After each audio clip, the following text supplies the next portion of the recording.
No? Yes, there we go. Thank you, Chad. Good morning again to everyone else and to Lynn. I already said good morning to Lynn. She was the only one that heard. Welcome, by the way, to probably the most newlywed couple in our congregation, Jordan and Lynn. Good to have you guys here. I am Rhonda Rogers. I am a teacher at Okanagan Christian School. I've been a part of the Sun Valley Church family for quite a long time, and I am so glad to see all of you here this morning. I want to start with a quick video that my friend and colleague Lisa McCrory shared with us at staff worship this week, and I showed to some of my high school students. I think I found it far more entertaining than they did, but it does have a point to it. So we're going to start with that, and then we'll begin with our service.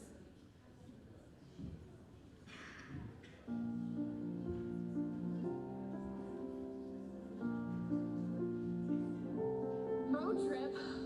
After 7 hours in the car, we'll be besties by the time we get there.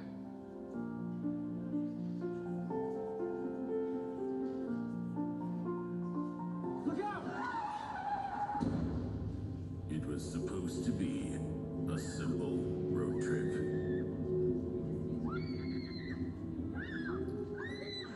What's wrong? Are you hurt? No, Bart! Don't you give up. Don't give up. Don't give up. Don't you die. Don't you die. Why?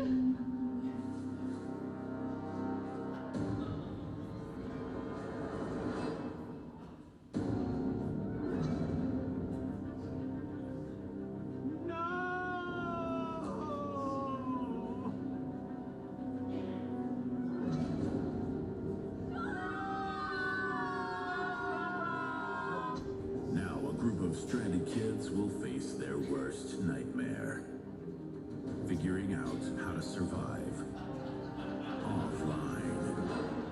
Hashtag worst day ever. To make it, they'll have to do the impossible.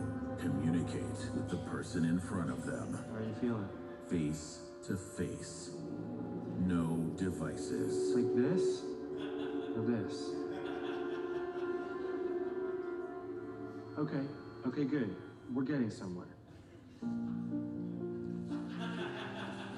Look at that. It's 3 likes. We're with you.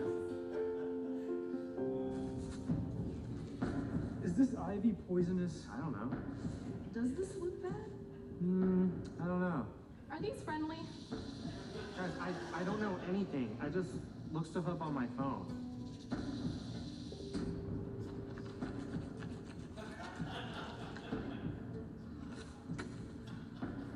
You know, guys, I heard that if you stab your phone battery with a stick, it'll spark. Maybe we should try it. No, not my phone. It's not even working, Keegan. This is a matter of life or death. Oh, it is.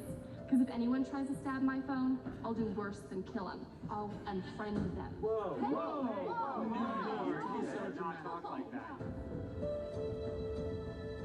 No signal. No hope. A tweet! Oh, right. It's an actual bird. Birds.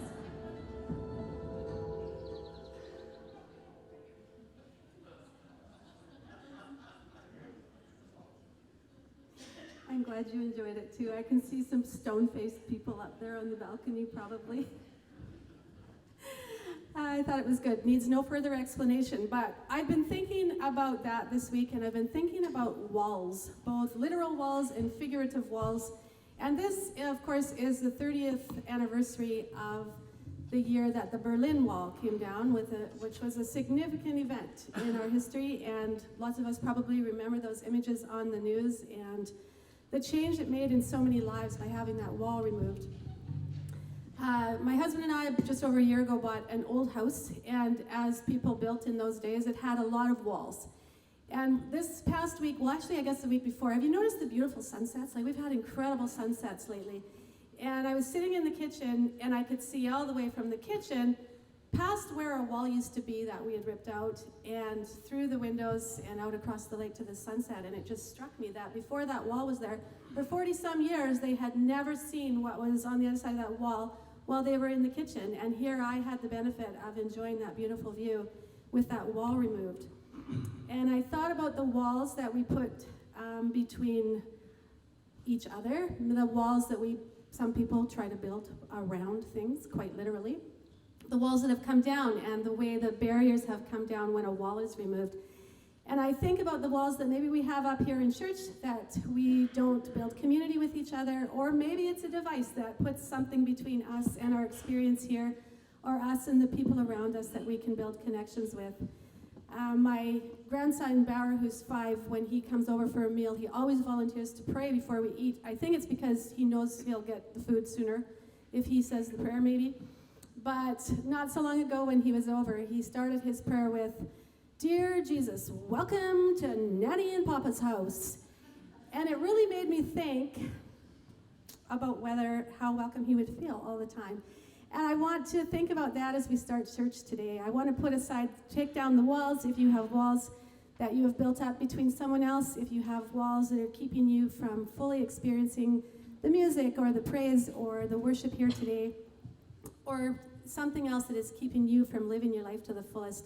Let's just bow our heads, invite Jesus to be here in our house and to take down those walls. Father in heaven, we thank you so much that you have set aside this day. Just a day to put aside the things maybe that cause us hurt or stress or anxiety or maybe physical pain or whatever it may be. I just pray that this morning you take down all the walls, help us to be willing to take them down, to be able to put aside things that put barriers between us and you or between us and the people around us, and to fully experience your presence in worship this morning. In your name, amen. Good morning, church. Just like Rhonda was mentioning, and that's what we will do here at worship, that we will welcome our God, that he is invited here, because he is that God that is our living hope. He is the sweetest love.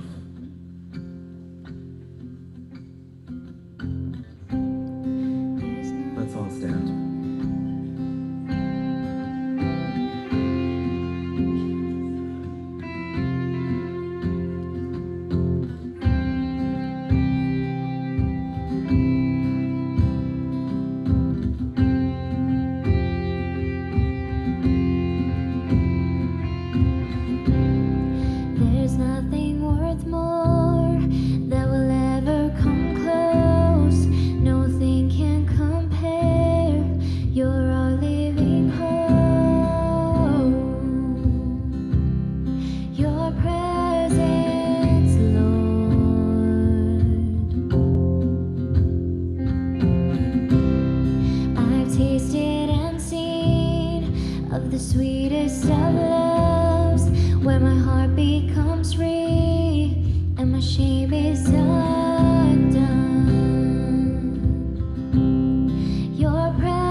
Your glory, God, is what our hearts long for. to be overcome by your presence, Lord.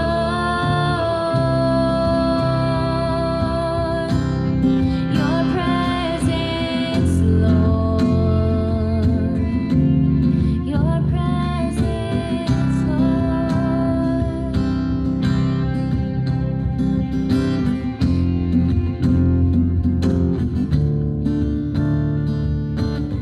Let us become more aware of your presence. Let us experience the glory of your goodness. Let us become more aware of your presence. Let us experience the glory of your goodness. Let us become more aware of your presence. Let us experience the glory of your goodness, Lord.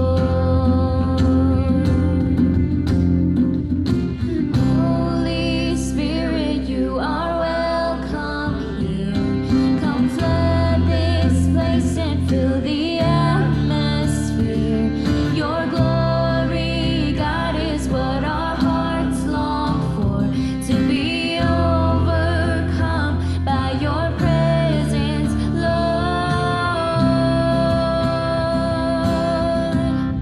Your presence, Lord. Your presence, Lord. Your presence,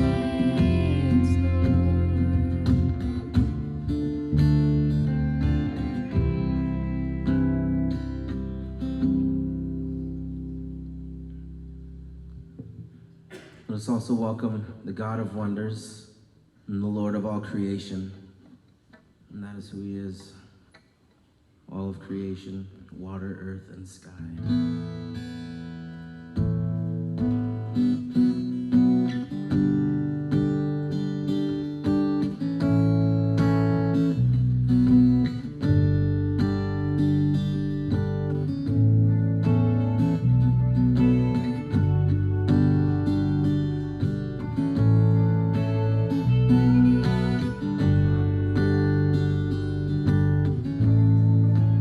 Lord of all creation,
And he is jealous for me.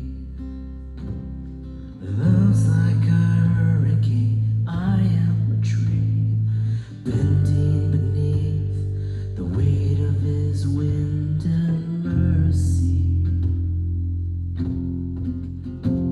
When all of a sudden I am unaware of these afflictions eclipsed by glory, and I realize just how beautiful you are and how great your affections are for me.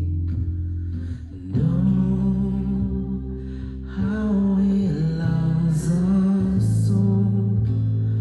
Oh, how he loves us, how he loves us so.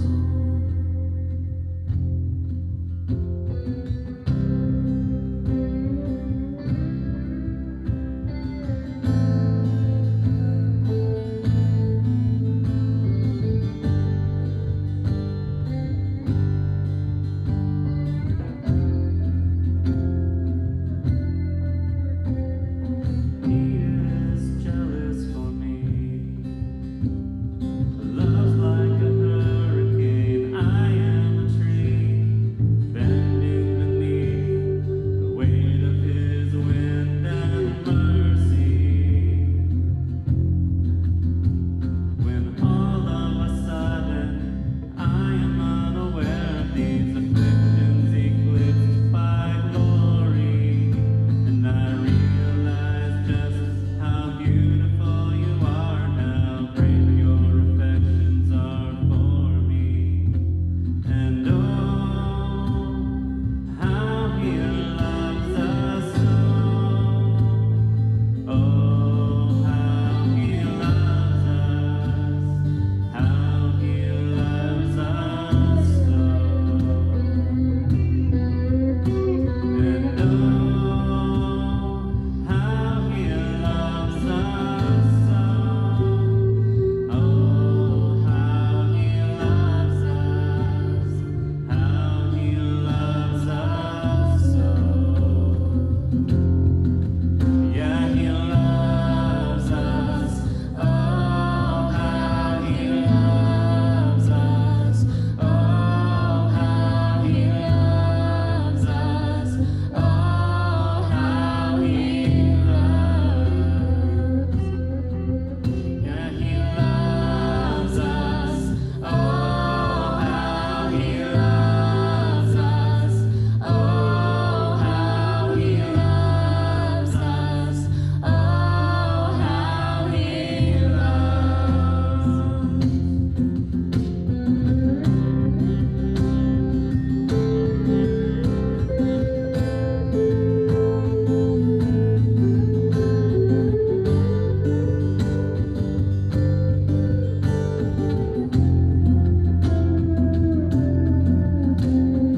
We are his portion, he is our prize, drawn to redemption by the grace in his eyes. If grace is an ocean, we're all sinking. So heaven meets earth like an unforeseen kiss. My heart turns violently inside of my chest. I don't have time to maintain these regrets when I think about the way, oh, he loves us. Oh, how he loves us. Oh, how he loves us. Oh, how he loves. Oh, he loves us. Oh, how he loves us. Oh, how he loves us. Oh, how he loves. And oh, how he loves us so. Oh, how he loves us, how he loves us so. And oh, how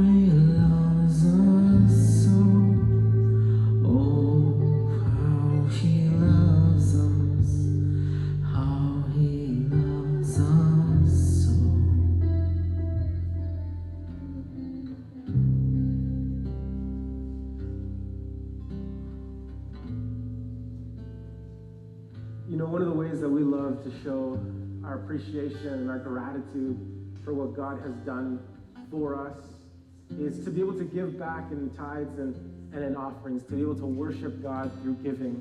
And so there are a couple of ways that you could give if you would like to partner with us in worship through giving. You can give online through AdventistGiving.ca. They have an app available also for Android, for Google, and for all Apple devices. If you'd like to give from the comfort of your own home or when you're on the go, they do have an app available. We also have our tithe envelopes, which are available just outside these doors to the left.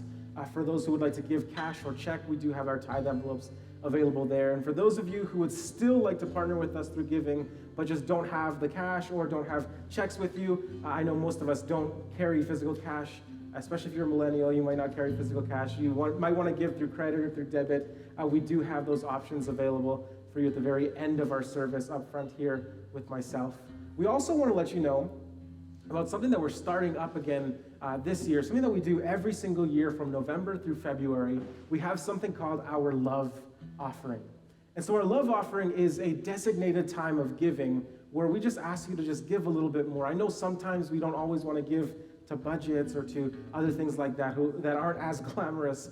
So if you would like to partner with us in giving and supporting a different ministry this year, you are welcome to give through our Love Offering. On our tithe envelopes, you can just write Love Offering, whatever you want to give. Online as well, the options are available. Today, or this year for our Love Offering, we're going to be partnering with an organization that we partnered with last year that we had such a great time partnering with, and so we want to partner with them again this year. The partnership that we're having today is with Okanagan, or Hope Okanagan.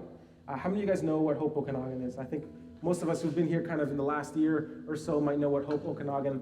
Hope Okanagan is a fantastic organization that works specifically with vulnerable women in the streets of downtown Kelowna and downtown Vernon. They supply them with some of the essential needs that maybe we don't think of, some sanitary needs, deodorant, shampoos, little things that we take for granted. They help supply the women down there with those kinds of stuff. And so if you would like to give to support this organization, to support this awesome opportunity, just please give to our Love Offering. This year, our goal is to raise $5,000 by the end of February to support Hope Okanagan. So if you would like to partner with us in giving, please do so. I just want to ask our ushers to come on forward as we have a word of prayer to collect the offering for today. Let's bow our heads. God, we are so thankful and so grateful for the tremendous and extravagant ways that you love us. We're grateful that you are a generous and compassionate and merciful God, that we have been so tremendously blessed in our lives to be able to be here sharing in this moment together, sharing in worship, sharing and honoring you. And God, as we worship you through giving today, as we give back in our tithes and in our offerings, I just pray that you would multiply it to go a long way in supporting the ministries that we have here through this church and the ministries that are in this community as well. We thank you so much for who you are and for what you've done. In your holy and precious name, we pray. Amen.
loves, who forgives, and giving us grace that we think that we don't even deserve.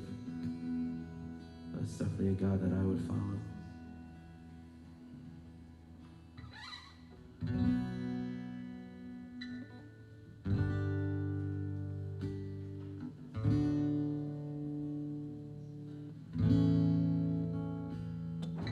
Where you go, I'll go. Where you stay, I'll stay. When you move, I'll move. I will follow. Where you go, I'll go. Where you stay, I'll stay. When you move, I'll move. I will follow.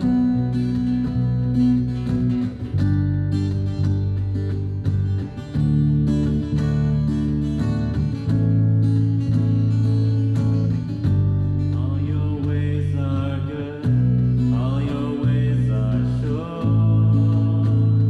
I will trust in you alone, higher than my sight, high above my life. I will trust in you alone,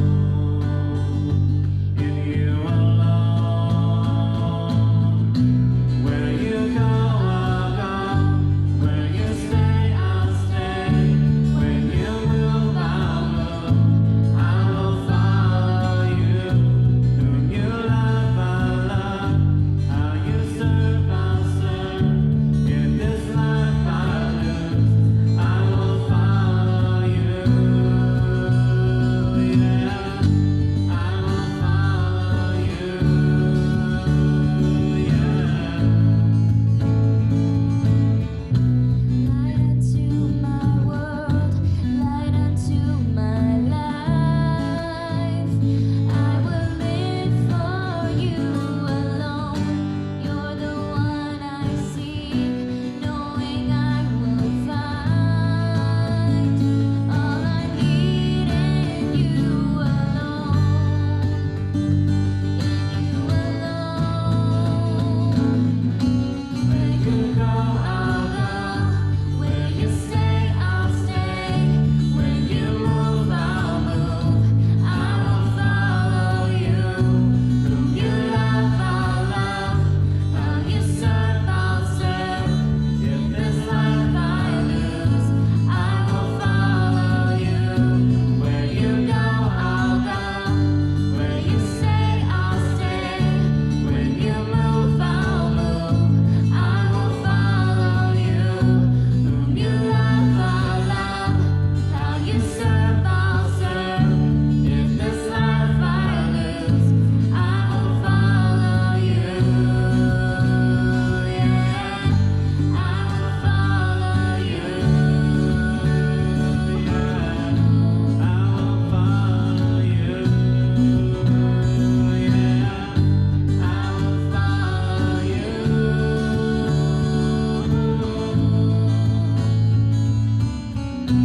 Where you go, I'll go. Where you stay, I'll stay. When you move, I'll move. I will follow. Where you go, I'll go. Where you stay, I'll stay. When you move, I'll move. I will follow you. I will follow you.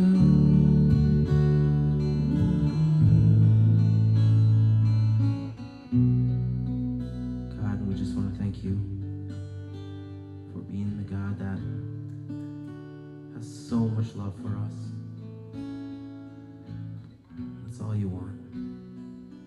This relationship. And I just pray, God, that as Christians, that is all that we ache for.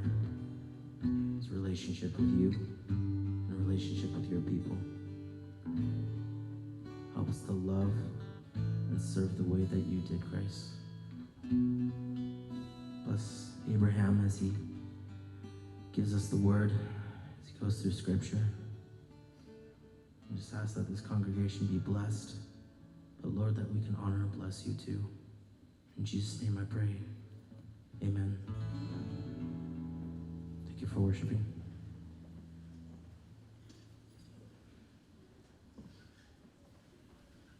Just before Pastor Abraham comes up for our teaching time, I want to welcome those who came in during praise. It's so good to see so many of you here this morning, and especially some people who aren't here every week. I know over here, I actually think that the main attraction might not be Sun Valley, but Grayson.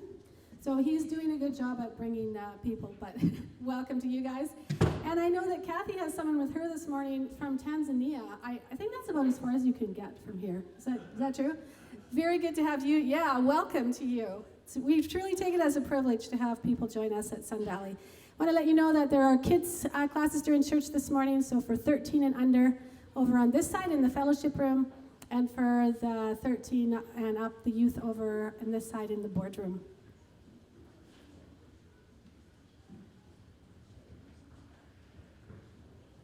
Good morning.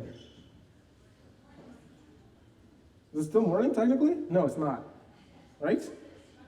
Good. No, still, we got 10 minutes. So good morning. Good afternoon.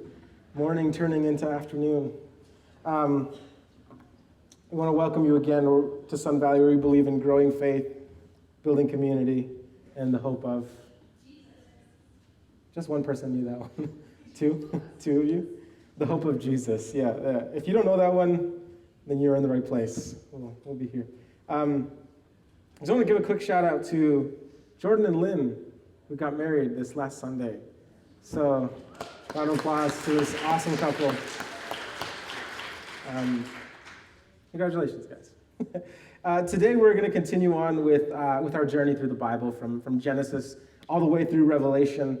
Throughout our series called The Greatest Story, The Unexpected Narrative of Jesus. And throughout this series, we go through some of the major and minor stories of the Bible, discovering some of the surprising ways that we encounter God through this story. And through these encounters and the revelations of God, we come to a better understanding of the deep and endlessly patient love that God has for each and every one of us. And so today we're finishing our final story of First Kings. Believe it or not, we started over a year ago in September with Genesis, and now we're finishing First Kings, moving on to 2 Kings next week. But today we're focusing on a story found in 1 Kings chapter 22. It's a story that still involves King Ahab. You'll remember King Ahab from the stories of Elijah. Right, King Ahab married a Sidonian princess named Jezebel, and together she kind of led Ahab into this widespread idolatry and apostasy, and Ahab kind of led the nation into some of the most severe forms of idolatry that the nation of Israel had experienced. So this is the story still of this King Ahab of Israel. But in this story, we find a different prophet confronting the king. It's no longer Elijah, it's a different prophet, and the prophet is the prophet Micaiah. Ahab has already had his confrontations with Elijah. All this is things of the past. We've already seen the fire coming down from heaven. This has kind of been in the past. But although Ahab has gotten a little bit better, just a tiny bit through his confrontations with Elijah, he is still kind of leading the nation in idolatry. And so in 1 Kings chapter 20, which we're not going to read today, there's a story of a prophet who prophesies against Ahab for not destroying the king of Aram. The king of Aram was a very hostile and aggressive, tyrannical ruler that was oppressing Israel and taking all of their things and kind of murdering them by the hundreds and the thousands. And so King Ahab gets reprimanded for not taking care of King Aram. He ends up kind of saving his life and whatnot. And so the king kind of goes off angry at this prophet because this prophet gives King Ahab this message. You didn't kill the king of Aram, and so as a result, unfortunately, he's going to continue on in his tyrannical ways. He's eventually going to take your life, and he's going to take the lives of the people around you, right? We're going to read this in this story. But the king goes off angry at the prophet, and then we find this prophet Micaiah in 1 Kings chapter 22. And Ahab, throughout the story, which we're going to see, Ahab has Micaiah sent back to Ammon, and the governor general of the city, and he sends him into prison for what is about to take place. And just kind of a backstory so that you guys know what's kind of going on. The tradition is that Micaiah, this prophet we read in 1 Kings 22, is the same prophet that we find in 1 Kings chapter 20, this prophet that remains unnamed in 1 Kings 20. And that the idea is, or the tradition goes, that Ahab and Micaiah have this back and forth relationship where Micaiah is constantly delivering these reprimands or these reproaches to Ahab, and Ahab does not like it at all. So he has Micaiah under house arrest in a walled city under Ammon. And so this is kind of where we kind of start this story with Micaiah being summoned to King Ahab after this kind of back and forth that happens. But we're beginning just a couple of verses before that in 1 Kings 22, verse 11. If you don't have your Bibles with you, don't worry, we'll have it available on the screen for you to read along. It'll be the New International Version. So for 3 years, it says in verse 1, there was no war between Aram and Israel. But in the third year, Jehoshaphat, king of Judah, went down to see the king of Israel. The king of Israel had said to his officials, "Don't you know that Ramoth Gilead belongs to us, and yet we are doing nothing to retake it from the king of Aram?" So we asked Jehoshaphat, "Will you go with me to fight against Ramoth Gilead?" Jehoshaphat replied to the king of Israel, "I am as you are. My people are your people. My horses are your horses." But Jehoshaphat also said to the king of Israel, "First, before we go to war, seek the counsel of the Lord." So the king of Israel brought together the prophets, about 400 men, and asked them, "Shall I go to war against Ramoth Gilead, or shall I refrain? Shall I not go?" "Go," they answered, "for the Lord will give it into the king's hand." But Jehoshaphat asked, "Is there no longer a prophet of the Lord, of Yahweh, here whom we can inquire of?" The king of Israel answered Jehoshaphat, "There is still one prophet through whom we can inquire of the Lord, but I hate him, because he never prophesies anything good about me, but always bad. He is Micaiah, son of Imlah." "The king should not say such a thing," Jehoshaphat replied. And so the king of Israel called one of his officials and said, "Bring Micaiah, son of Imlah, at once." So in the story, we're seeing one of the few rare occasions where the kings of Judah and the kings of Israel are cooperating, where they're working together. The king of Judah comes up, it says, goes north to Ahab and plans to partner with him in attacking the forces of Aram and Ramoth Gilead. Now, normally the more faithful Judah, because throughout the story of the kings, we read that Judah is faithful to Yahweh. They don't kind of stray away. They have their own sins and do kind of some things, but primarily they stick to worshiping Yahweh. They don't form these idols. They don't worship other gods. They stick to the worship of Yahweh as God had instructed them. But the nation to the north, which is the kingdom of Israel, they've kind of followed in entirely different ways. They've worshiped all these other gods, and so normally they don't interact. Normally they don't work together because the idolatry of the nation to the north doesn't work well with the faithfulness of the nation to the south. But they work together because Jehoshaphat sees that it is beneficial mutually for both kingdoms to deal with this threat, to deal with the king of Aram. So he goes up and they work together. But being a follower of Yahweh, Jehoshaphat determines that he will not go into war, he will not go into battle without first inquiring of the Lord, without first asking if they should go before. And so he convinces Ahab to inquire of the Lord, and so Ahab calls his priests, and they give Ahab a favorable message. 400 of the priests get together. And the priests Ahab calls aren't the Levitical priests of Yahweh, but rather they are the order of priests that worship Yahweh through the image of the golden calf. Do you remember we talked about that a while ago, where Jeroboam sets up worship for Yahweh, but instead of worshiping him the way that God had instructed, he sets up a golden calf and kind of worships Yahweh or worships the calf as a proxy through Yahweh, kind of thing, right? So they're worshiping the calf, but they're saying they're worshiping Yahweh, but they're worshiping this image which God had instructed them not to do, right? So this is the priesthood that is prophesying before King Ahab. They're the ones that are worshiping the golden calf. They're the ones that are saying, yeah, go ahead, go fight, right? But it's actually interesting because they give a favorable response. But if you actually read it carefully, it's actually not a favorable response. It's an ambiguous response.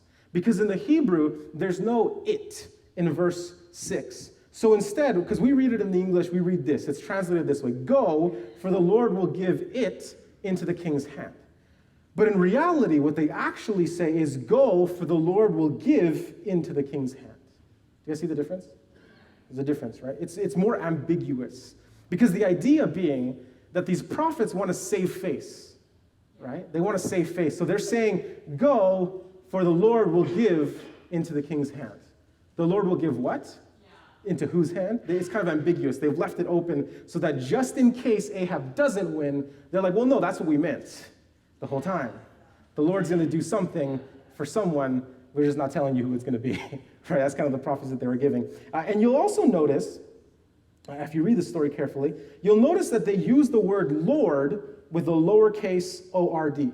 Right? We've talked about the difference between capital L, lowercase O-R-D versus capital L, capital O, capital R, capital D, right? We talked about the difference of those. If you don't know, capital, all caps Lord is the proper name for Yahweh. That's the name that they call the Israelite God.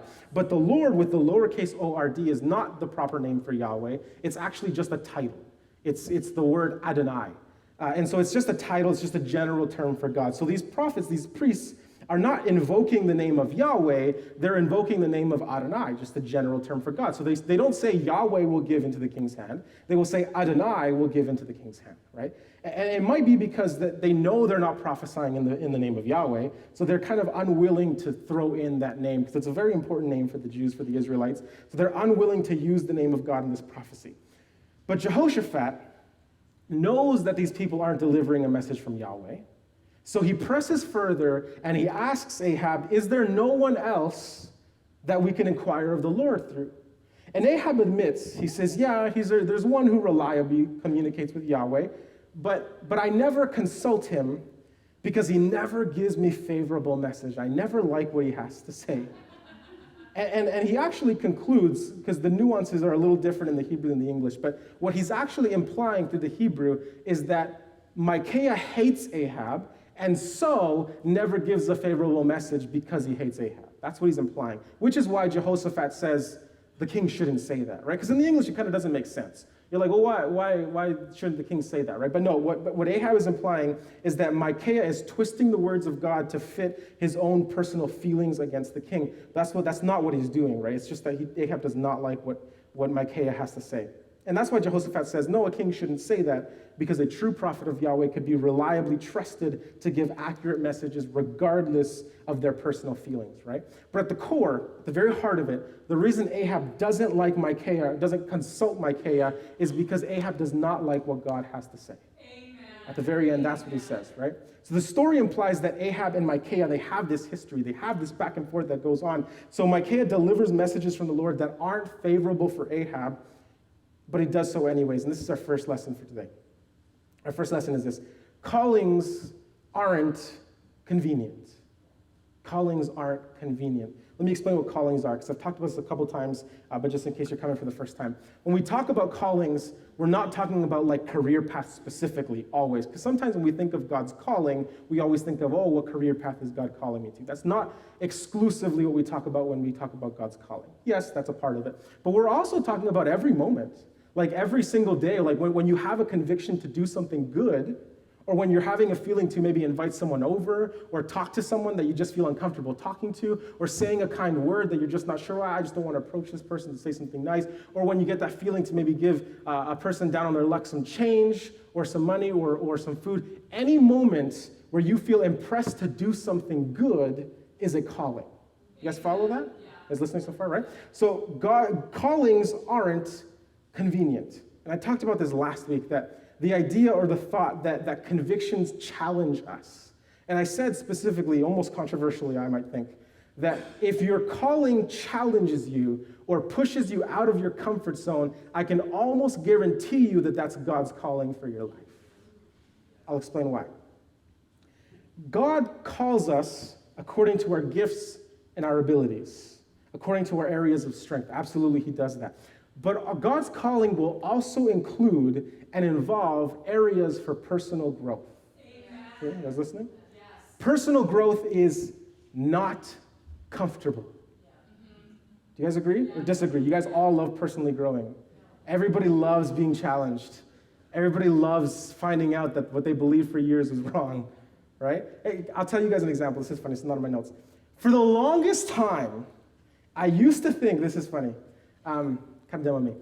I used to think that water, what's the like chemical name for water? H2O, but what do you actually call it? Like, it's dihydrogen monoxide is the way. I always thought it was hydrogen dioxide. which is HO2, not H2O. Anyways, I learned that literally like this month. So for 26 years of my life, I thought, anyways, growth is not comfortable. I was uncomfortable in that moment. Personal growth is not comfortable. Growth involves stretching. Growth involves pain. If you watch anything that grows, literally anything that grows and changes, trees, for example, trees are stretched upwards after they've already burst out of the hard seed exterior. It involves growth, it involves stretching, it involves pain. Caterpillars, you take for an example, right? Often example of change. Caterpillars, they enter a cocoon or a chrysalis where, and I had to Google this because I wasn't sure, enzymes literally begin to dissolve the caterpillar's cells. Like the enzymes eat away at the caterpillar so that it can grow new organs and wings and other butterfly body parts. Right? What's like the proboscis? Is that what it's called? Anyways, even as people, us, during adolescence, and I'm sure most of us have experienced this, while we are growing, we experience joint and back pains, and our bones hurt, and for some of us it never ends, right? But our bones and our joints and our back pains happen as our body grows, as our bones grow, as we stretch, right? We all experience this. You cannot have growth, and I cannot emphasize this enough. You cannot have growth without discomfort, without pain, without taking one thing and changing it to become something else. You cannot have growth without change, and change brings pain and discomfort. So, the question we ask ourselves is, why should our walk with God be any different? Why wouldn't our walk with God involve being stretched and pulled and changed and challenged? Because Micaiah's call was not convenient.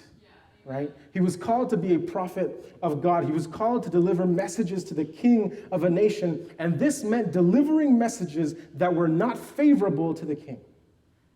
And we read through the story that these messages eventually landed him in jail and landed him under house arrest, but he was unwilling to compromise his calling for the sake of convenience.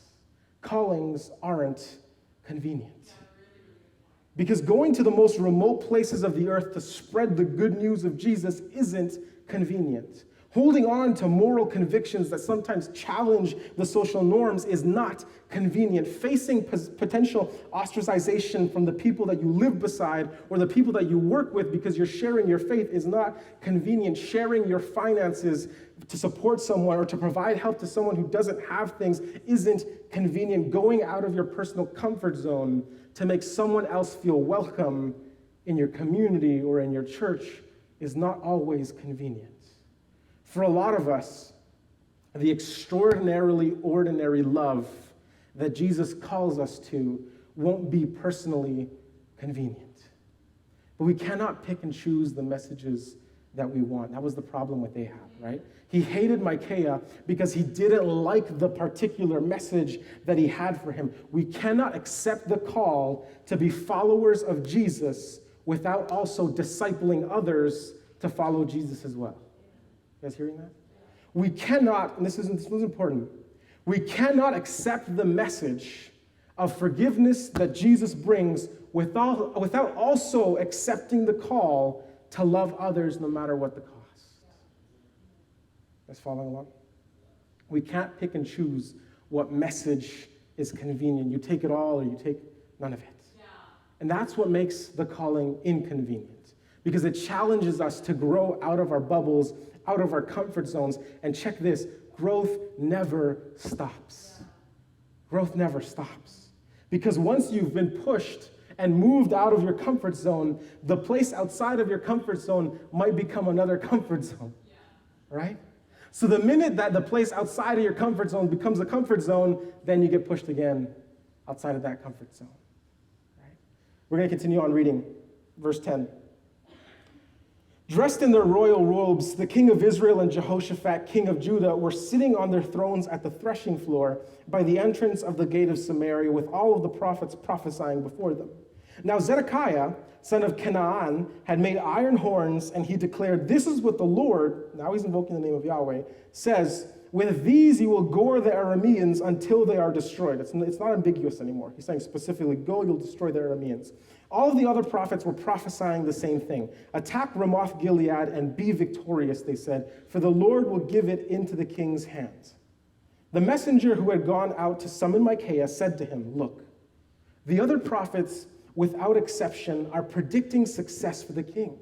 Let your word agree with theirs and speak favorably. But Micaiah said, as surely as the Lord lives, I can tell him only what the Lord tells me.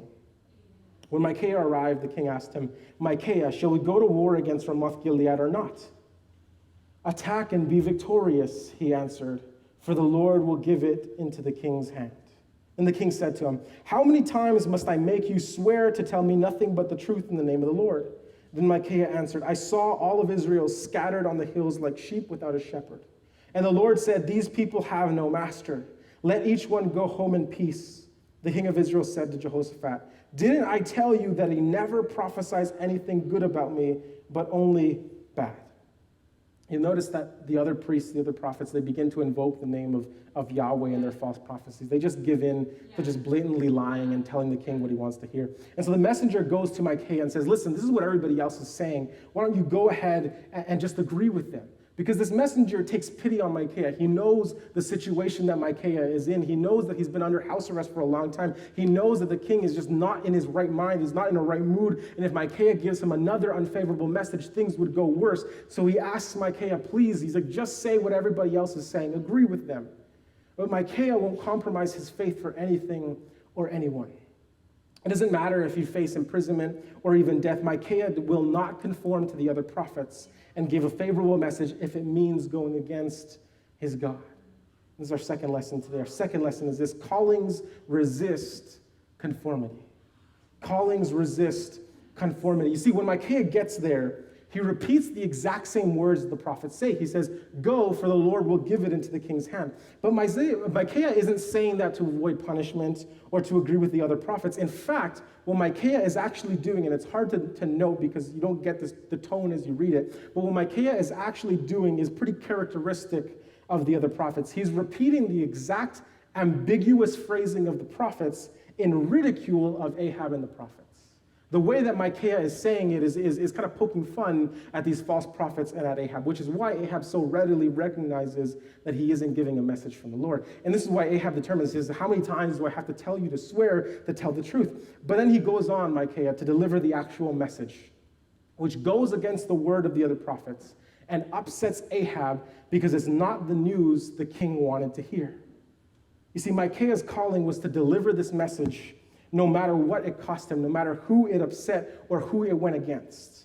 400 other prophets are all saying the exact same thing. They're all chanting, repeating the exact same thing. They're saying, go ahead, march into battle. You'll destroy the Arameans. So you can imagine how much tremendous pressure Micaiah must have been under to be agreeable, to mix in with the other 400 prophets and to not stand out. But I mentioned that our calling won't always be personally convenient, that it'll be often personally inconvenient. And the inconvenience includes social and public inconvenience because our calling may call us to resist conformity. It may lead us into doing and being different than everybody else. It may call us into doing things differently than the people in the world around us are doing. Our calling is to resist conformity to complacency, conformity to comfort, conformity to apathy. Our calling, listen to this, our calling is to change our patterns of passive indifference into active love. Our calling is to change our patterns of passive indifference into active love.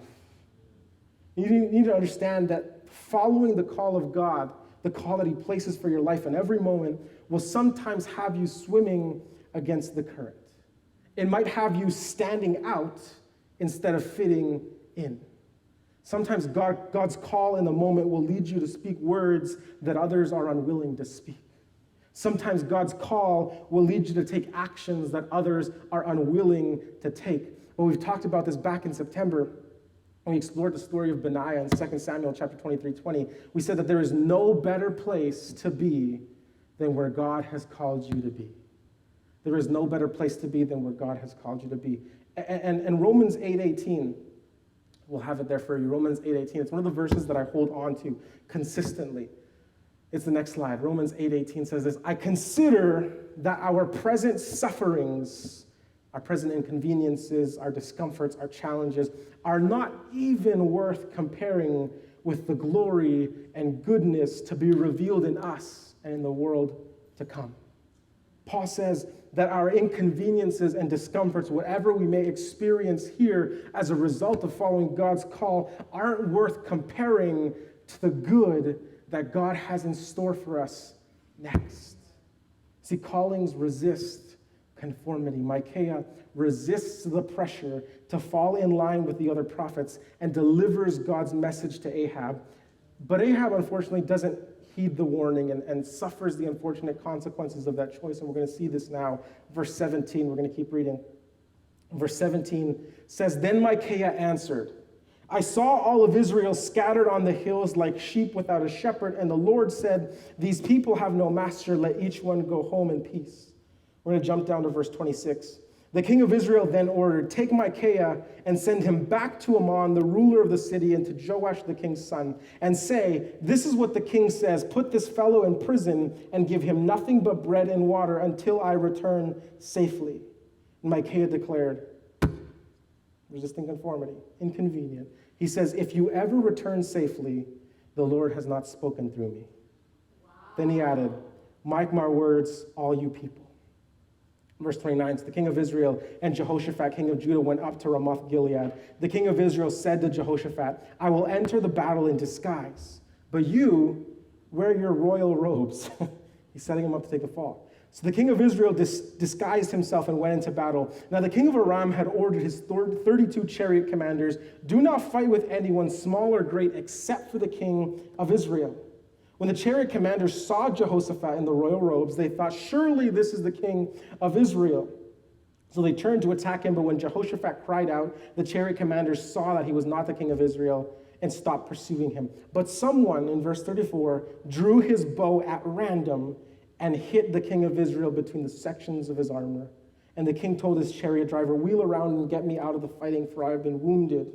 All day long the battle raged, and the king was propped up in his chariot facing the Arameans. The blood from his wound ran onto the floor of the chariot, and that evening he died. As the sun was setting, a cry spread throughout the army, every man to his town, every man to his land. See, Ahab goes into battle disguised so that no one would recognize him and target him. That was his plan. He had hoped to avoid the fulfillment of Micaiah's message through this disguise, but the story goes that someone just shot him at random. They weren't even aiming for him, they just shot him at random, and Ahab dies anyways. That's the warning that he had been giving. He said that if you went to war against God's direction, that you would not return home alive. God's calling for Ahab in that moment was not to go to war, but he didn't listen. This is our final choice, our final lesson today, Calling is a choice. That's our lesson. Calling is a choice. God will never force you or force us to follow our calling. Whatever direction that God is attempting to guide us in at any moment is entirely voluntary. Every decision that we make for or against our calling carries a myriad of possibilities, endless benefits and consequences, different possibilities. And I don't know if you guys have ever heard of those books. They're called Choose Your Own Adventure books. You guys ever heard of those books? Right? As you're reading, it tells you choose one of the 3 or 4 options, and if you do, you go to flip it to a different page. And the adventure and the story kind of changes as you choose these different options throughout the book. This is kind of what life is like, right? We get to choose at every point, at every crossroad, at every chapter in our lives, we get to choose what direction we go. Every choice has a different possible ending. And this is what life is like. It's like we get to choose our own adventure. We get to choose how or when or if we follow God's calling. And this means that how our story ends, how our story unfolds chapter by chapter is a reflection of the choices that we make. So while God's calling might be inconvenient or uncomfortable, there are benefits to following God's call. And while choosing not to follow God's call may be more convenient and more comfortable, there are also consequences to not following God's call. The consequences might not always be the same as Ahab, right? The consequences might not be immediate death. The consequences might be a hardened heart, indifference to the suffering of the people around us. The consequences might be missing out on the next miracle because you refuse to go where God had called you to go. The consequences might be feelings of regret for not having stood up for your faith and for your beliefs. The consequences aren't always as severe as death, but we still carry the burdens of having pushed away or ignored God's calling for our lives. Calling is a choice. I invite the band to come on up as we kind of begin to wrap up. But there's something important that I want you to realize about this story here. The prophecy that Micaiah gives about Ahab's demise.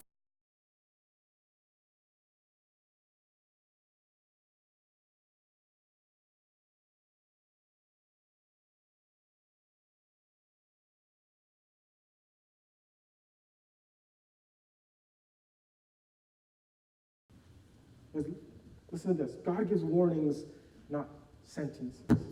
Because we often read the stories here, we read the prophecies, and we think as if God is automatically just condemning them to die. Because the prophecy is if you go to war, he says, I saw Israel scattered, and everybody said there is no leader, there is no shepherd, everybody goes off to their own home. But that's contingent on Ahab actually going to war. If he hadn't gone to war, none of that would have happened. Right? God gives warnings, not sentences. The prophecies the prophets often give aren't sentences, they're warnings. God does not tell them this will happen to you regardless of what you choose. He tells them if you continue on the path you're on, this will come to pass. This is why calling is a choice. Because God does not force us onto the path we choose. God does not force certain outcomes on us. We often paint God in a bad light, thinking that he says, follow me or else, as if it's like some sort of threatening us into obedience, but that's not what God does. God often instead says, follow me, because if you don't, I know what might happen to you. God isn't threatening us into obedience. God is begging us to choose his path, to choose love and mercy, because he knows that if we choose a different path, he knows where that road leads. He knows what we'll subject ourselves to if we distance ourselves from his loving mercy and protection. Calling is a choice. And when we choose our calling, we have to understand that callings aren't convenient. We don't get to choose what parts we keep and discard just based on whether we like them or not, or whether they make us uncomfortable or not. God's calling for us is to be radically accepting, extravagantly generous, and extraordinary ordinary in the love of Jesus. He challenges us in our self-interest. And I want to explain this for a second. What the word, because I'm using this phrase, extraordinarily ordinary. Because we might see or hear stories in the news or on our social media or whatever, we might read different stories of complete strangers doing these amazing things for other people, right? Going beyond to do good for other people. And I use that phrase, extraordinarily ordinary, because what the world determines is extraordinary goodness needs to be the standard for Jesus' followers. Did you guys hear that? What the world determines as extraordinary love needs to be the standard for Jesus' followers. People who follow Jesus don't count the cost of love. They don't let inconvenience get in the way. They don't let standing out discourage them. Because God's calling moves us into growth and change, and growth will always be mildly, if not wildly, uncomfortable and inconvenient. And sometimes our call leads us to swim against the current because callings resist conformity. God might call us into unpopular opinions. He might call us to speak up where others remain silent. He might call us to take action where others refuse to act. We cannot let the desire to fit in keep us from standing out in our calling. Do not let conformity and complacency and comfort be deciding factors in whether or not you follow God's calling for your life. And we get to choose how we lead our lives because calling is a choice. No one forces us into our calling. No one manipulates us into our calling. No one coerces or threatens us into our calling. God will always leave it up to us. We have the freedom to choose how our story plays out, how or when or if we respond to God's calling in every moment, in any moment. This is my hope. I hope that as people who have already experienced the unconditional forgiveness, the extravagant mercy, as people who have already experienced the infinite love of Jesus, that our resolve would be to remain faithful and follow in God's calling, even when it means we stand alone.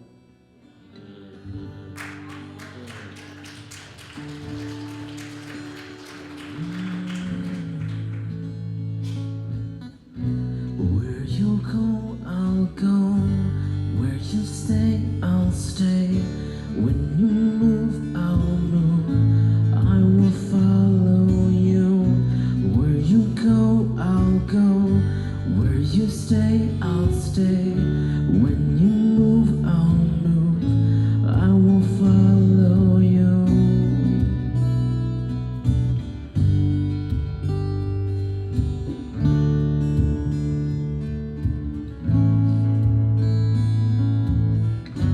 All your ways are good, all your ways are sure. I will trust in you alone, higher than my sight, high above my life. I will trust in you alone, in you alone. Where you go, I'll go.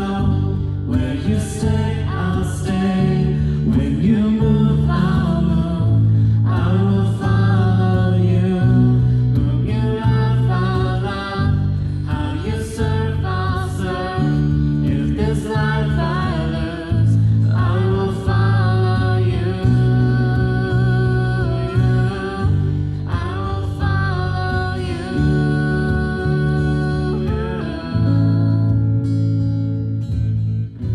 Where you go, I'll go. Where you stay, I'll stay. When you move, I'll move. I will follow you. Where you go, I'll go. Where you stay, I'll stay. When you move, I'll move. I will follow you.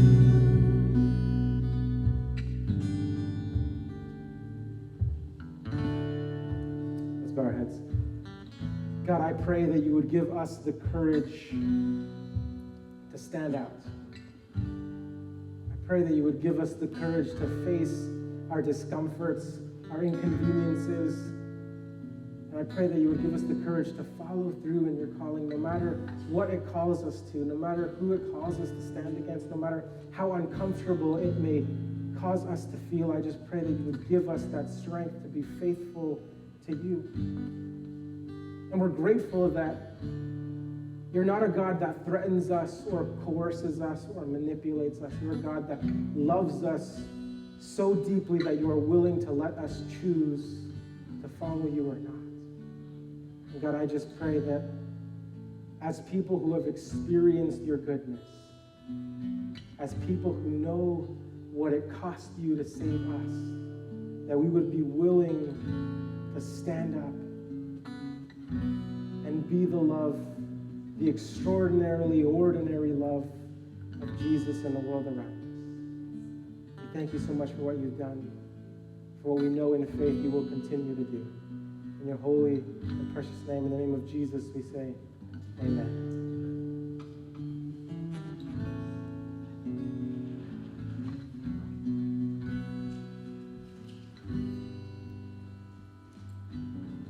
Just a few reminders before you go today. It's not morning anymore.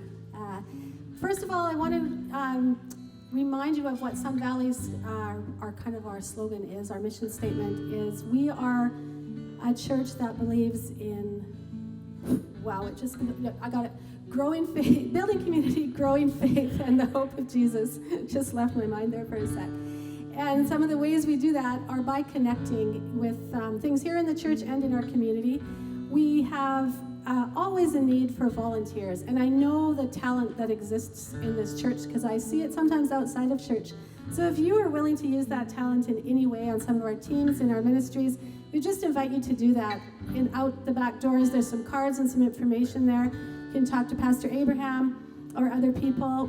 We particularly need people in our kids divisions all the time to give some of the leaders there a break. And in the back for our live streaming, those guys who do such a good job every week of making sure that goes out there. If that's a ministry you're interested in, please let someone know. We'd appreciate it so much. Also, Saturday mornings at 10 o'clock, there's a Bible study. It's young adults, it's called, but it says it's for 13 to 35, or if you feel that way. So that seems to me kind of like the age on the Lego box, really, 0 to 99. The last Sabbath of every month, they have breakfast. So, first Sabbath, okay.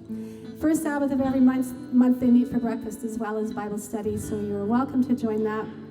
And our Christmas potluck. I mean, we're practicing Christmas music at school, so it kind of got me in the spirit this week. December 14, right after the service, is a potluck. The Christmas one is always pretty great, so you're welcome to stay. Join us for that. And one last thing before we go this morning. It's Remembrance Day weekend. Yesterday, we had our assembly at school, and as I watched some of our students lower the flag to half-mast, I was just kind of overwhelmed with the realization that I have lived my entire life never having had a father go to war, my husband go to war, my son go to war. Never. Like, that is just, I think we are such a minority in the world to live in that time. And I'm so grateful for it. And if you or someone in your family are someone who has served or is serving, we acknowledge it, we thank you, and we remember. There's a line in John McCrae's poem in Flanders Fields. We're probably all familiar with the poem. It says, "Take up our quarrel with the foe, to you from failing hands we throw, the torch be yours to hold it high." If that's not a calling, I don't know what is. And I don't think it's a call to war. We happen to live in a time of peace. But it is a call to never be complacent with that peace. I think to intentionally build peace, to extend peace, to offer peace. And I think that involves tearing down walls, maybe in our hearts, in our families, church walls, community walls, one at a time. If we take those down, I think we'll see a view that we did not know was there and experience so much more of the beauty in the world around us. So I just want to leave you with this final benediction. May the God who calls you to stand up against oppression, against injustice, against violence, may the God who equips you and calls you to be a force for good in the world, to spread the extraordinarily ordinary love of Jesus, the God who calls us into his service, may that God bless you and guide you. May you have a wonderful rest of your weekend, a wonderful rest of your Saturday. We want to thank you so much for choosing to worship with us here, and we hope to see you again next week. Amen.